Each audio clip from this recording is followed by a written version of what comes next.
તો રાજુ કરપડાએ કેસરિયા કર્યા બાદ ચાખ્યો જીતનો સ્વાદ, તો રવિન્દ્ર જાડેજાના બેન નયનાબાએ હારનો કરવો પડ્યો સામનો। જીતુ વાઘાણીના ગઢમાં પણ કોંગ્રેસે વગાડ્યા ઢોલ।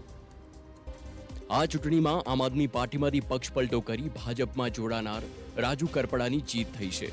સુરેન્દ્રનગર જિલ્લા પંચાયતની ચૂંટણીમાં મૂળી 2 બેઠક પર રાજુ કરપડાએ ભાજપમાંથી ચૂંટણીના મેદાને ઉતર્યા હતા, જેઓની આજે 2533 મતની લીડથી જીત થઈ।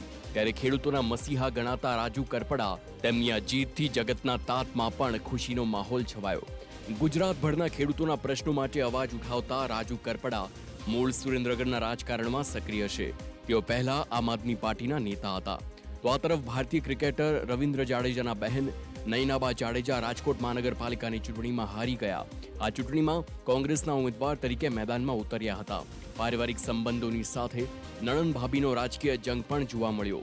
રાજકોટ વોર્ડ નંબર 2 માં કોંગ્રેસની હાર થઈ છે, તો આ બાજુ રાજકોટ મનપાની ચૂંટણીમાં વોર્ડ નંબર 15 માંથી કોંગ્રેસના કદ્દાવર નેતા વશરામ સાગઠિયાને જનતાના જનાદેશમાં કારમો પરાજય કરવાનો વારો આવ્યો। વશરામ સાગઠિયા અગાઉ વિધાનસભાની ચૂંટણીમાં આપમાંથી પણ ઉમેદવારી કરી ચૂક્યા છે। કોંગ્રેસનો ગઢ ગણાતો હતો અને કોંગ્રેસના નેતા વશરામભાઈ સાગઠિયા આજે હારી ગયા છે। ત્યાં અમારી સીટ જીતી છે। એ બતાવે છે કે કોઈ પણ વિસ્તારમાં સ્લમ હશે, મિડલ ક્લાસ હશે કે પોશ એરિયા, બધાએ ભાજપનું કમળ ખીલ્યું છે।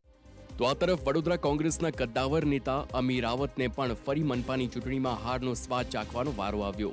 એક સમયે તેઓની ગણતરી વડોદરામાં કદ્દાવર મહિલા નેતાઓમાં થતી, પરંતુ સતત હાર કોંગ્રેસમાં તેમનું કદ ઘટાડી રહી છે। તો આ તરફ રાજ્ય સરકારના પ્રવક્તા અને કૃષિ પ્રધાન જીતુ વાઘાણીના ગઢમાં કોંગ્રેસ ઢોલ વગાડવામાં સફળ રહી। જીતુ વાઘાણીના ગઢ ભાવનગર મનપામાં કોંગ્રેસ 8 બેઠક જીતવામાં સફળ રહી।